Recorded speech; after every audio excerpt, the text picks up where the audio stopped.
zaman apa tidak ada alam berikutnya, cukup ditutup sampai sini. Terus mau jadi apa? Tanah. Nah ternyata akhirnya itu terjawab setelah kesini-sini Bapak mengetahui, oh ternyata teman-teman setelah kehidupan di dunia itu ada kehidupan akhirat.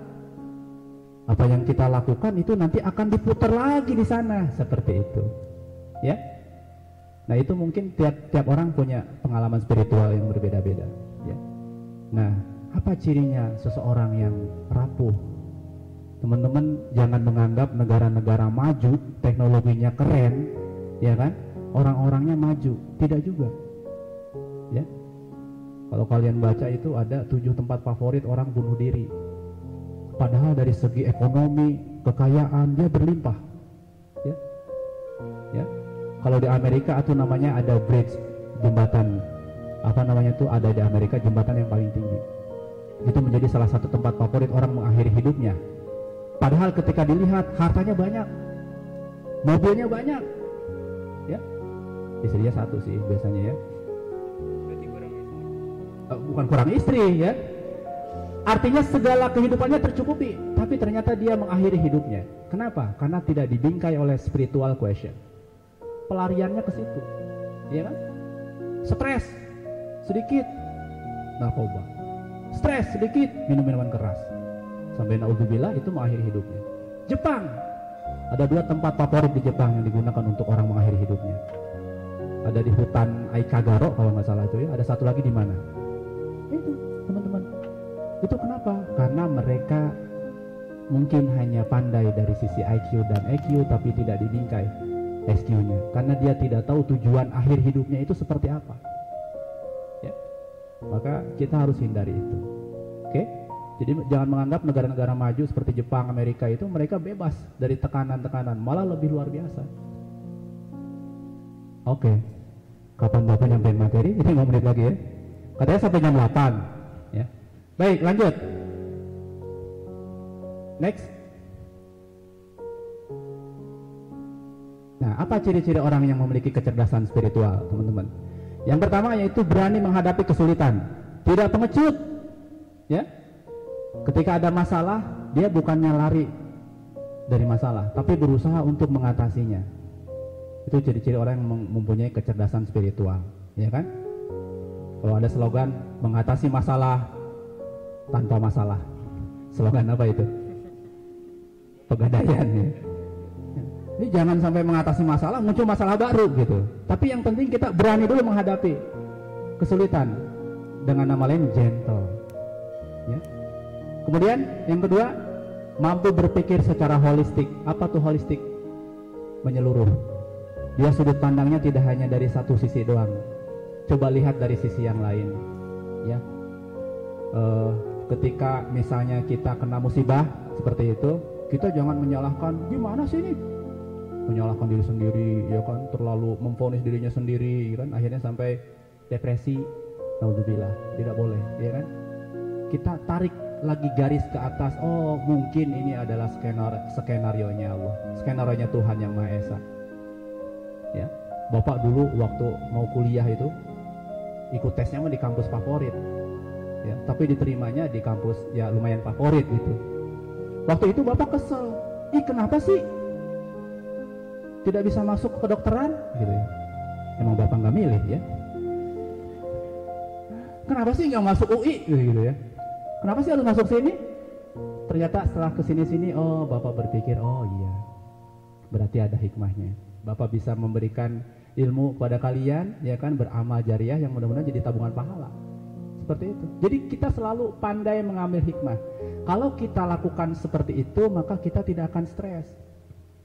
Kalau bahasa orang muslim itu husnuzon, selalu kepada Allah. Itu ciri-ciri orang yang punya SQ yang baik, ya. Tidak ngegerutu. Seperti itu, ya. Memiliki kemampuan kontemplasi yang tinggi. Apa sih kontemplasi? Mari kita berkontemplasi, teman-teman. Ada nggak yang tahu kontemplasi? Merenung. Kalau orang muslim menyebutnya muhasabah. Tahun baru nih, selama setahun kemarin saya ngapain ya? Apa sih hal buruk yang saya lakukan? Itu nggak ada salahnya kalian ketika mau tidur itu muhasabah, kontemplasi. Tahan nafas sebentar, ya kan, tundukkan kepala, ya kan. Oh, tadi saya pas ulangan dengan Pak Sukanta nyontek sebentar. Kalau orang muslim mungkin astagfirullahaladzim, untung nggak ketahuan, bukan begitu ya. Harusnya bilang astagfirullahaladzim, nggak dicoba lagi besok, itu karena perbuatan yang tidak boleh, iya kan? Hari tadi saya ngambil pensil teman saya belum dibalikin, besok saya ingat nih harus dibalikin besok. Kontemplasi, ya.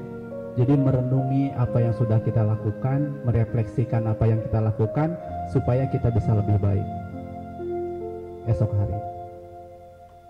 Pak, kan kalau Allah itu Maha Pengampun, Tuhan itu Maha Pengampun, dosa sebesar apapun akan diampuni kalau kita masih hidup. Kalau kita belum tobat udah mati, gimana? Wassalam kan? Nah seperti itu. Jadi kita sering kontemplasi, ya. Nah bagaimana cara kontemplasi itu bisa juga kita lihat sekitarnya alam kita. Oh, syukur saya bisa melihat hijaunya daun mangga, ya kan, merahnya bunga-bunga itu. Mungkin teman saya yang lain yang mungkin diberikan keterbatasan mata, bagaimana ya? Saya harus bersyukur, nah gitu, ya. Jadi kita harus selalu memahami memaknai semuanya. Mungkin sedikit lagi, satu slide lagi. Ya, nah itu tadi adalah ciri-ciri orang yang secara SQ itu cerdas. Kemudian apa upaya kita agar memiliki kecerdasan spiritual? Tadi kalian dengar azan nggak di musola? Yang azan siapa? Suara bapak itu. Oh, pantesan jelek pak. Enggak, tadinya bapak pikir kok pada nggak sholat ini yang muslim. Bapak tunggu di masjid. Ternyata sholatnya di sono ya. Ntar bapak ngasih materi kayak gini, asar kelewat bapak yang dosa. Resa tuh yang paling dosa nanti. Ya. Nah, jadi kita tetap itu cirinya bahwa kita memiliki spiritual question, waktunya sholat, usahakan untuk segera sholat. Gitu ya. Jangan tabrak-tabrak gitu, seperti itu. Oh, jadi pas ketika bapak tanya, sudah pak, yang muslim pada sholat di sana, gitu, di kelas masing-masing. Pantesan bapak habis ajan sholatnya sendirian juga, gitu, ditemani beberapa orang. Baik, apa cirinya agar upaya kita memiliki kecerdasan spiritual? Melakukan kegiatan amal. Tuh teman-teman, ternyata kalau kita melakukan kebaikan, amal itu juga itu bisa memperhalus hati kita, ya kan? Contoh misalnya infak setiap hari, ya kan ya.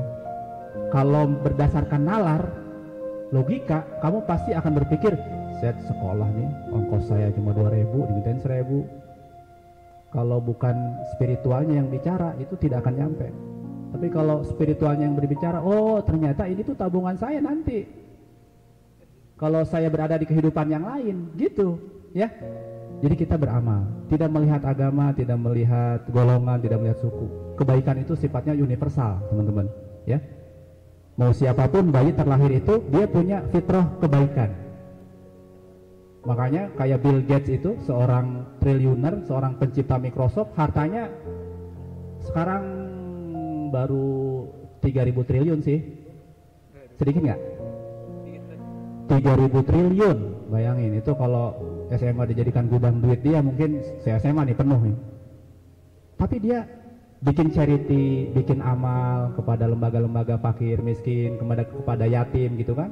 Itu dalam rangka itu pemenuhan SQ, spiritual questionnya, seperti itu ya. Baik, satu lagi. Jadi pertama itu melakukan mau terbuka dan menerima perbedaan. Kita terbuka, ya. Hati-hati dengan orang yang sifatnya tertutup, ya. Tahu-tahu gitu. Jadi kalau ada masalah sebaiknya komunikasikan. Tentu dengan orang yang bisa kita percaya, ya kan? Nah, ada orang tuh tipenya introvert, ada extrovert. Kalau introvert tuh diem, kalau ada masalah itu dia pendam, tahu-tahu membuncah kemarahannya itu dalam bentuk yang tadi, ya, karena SQ-nya tidak sanggup seperti itu. Ada yang extrovert, ngomong mulu, ada masalah dikit ngomong. Kamu tahu nggak tadi aku pakai kaos kaki salah loh. Padahal apa pentingnya untuk kita gitu ya. Nah jadi ada yang ekstrovert, rajin membicarakan masalah dia, ada yang introvert. Ya sebaiknya kita harus berimbang. Karena kalau terlalu ekstrovert juga teman sebel juga, ya kan? Dengerinnya ya. Baik, jadi harus terbuka dan menerima perbedaan. Next. sering merefleksikan diri. Nah ini tadi, refleksi itu atau kontemplasi. Dicoba nanti mulai dari sekarang ya, agar kalian bisa juga merefleksi diri. Sebelum tidur itu ingat-ingat, oh kesalahan apa yang sudah saya lakukan ya, oh kebaikan apa yang sudah saya lakukan. Bukan yang hitung-hitung kebaikan, tapi oh besok saya tingkatin lagi gitu ya, besok saya pertahankan lagi. Yang muslim misalnya, oh tadi saya duha 2 rakaat, besok duha lagi 4 rakaat. Yang non muslim, oh tadi pagi saya baca Alkitab ya kan, besok saya baca lagi lembaran yang lain. Seperti itu ya. Jadi refleksi diri. Terakhir, senang kalau kata-kata terakhir nih ya, melakukan kebaikan kepada siapapun. Tadi beramal ya, jangan menganggap kita berbuat baik itu harus selalu dilihat oleh orang lain. Tidak ya, menyingkirkan paku yang ada di jalanan itu sepele, kita buang ke tempat yang tidak seharusnya orang lewati, itu juga bagian dari kebaikan. Dan bisa jadi Tuhan yang Maha Esa mencatat itu sebagai amal terbaik kita. Seperti itu. Oke, gitu ya. Mungkin itu yang bisa Bapak sampaikan. Bapak menyampaikan materi ini bukan berarti Bapak SQ-nya juga sudah hebat. Ini dalam rangka mengingatkan kita ya teman-teman ya, mengingatkan kita semua. Kalau Bapak teriak LDKS, yes, LDKS sukses, gitu ya. Siap? LDKS, yes. LDKS sukses ya.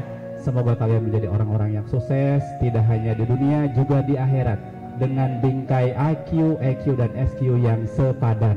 Terima kasih, mohon maaf dari Bapak apabila ada kesalahan dan kekurangan. Bapak akhiri, assalamualaikum warahmatullahi wabarakatuh.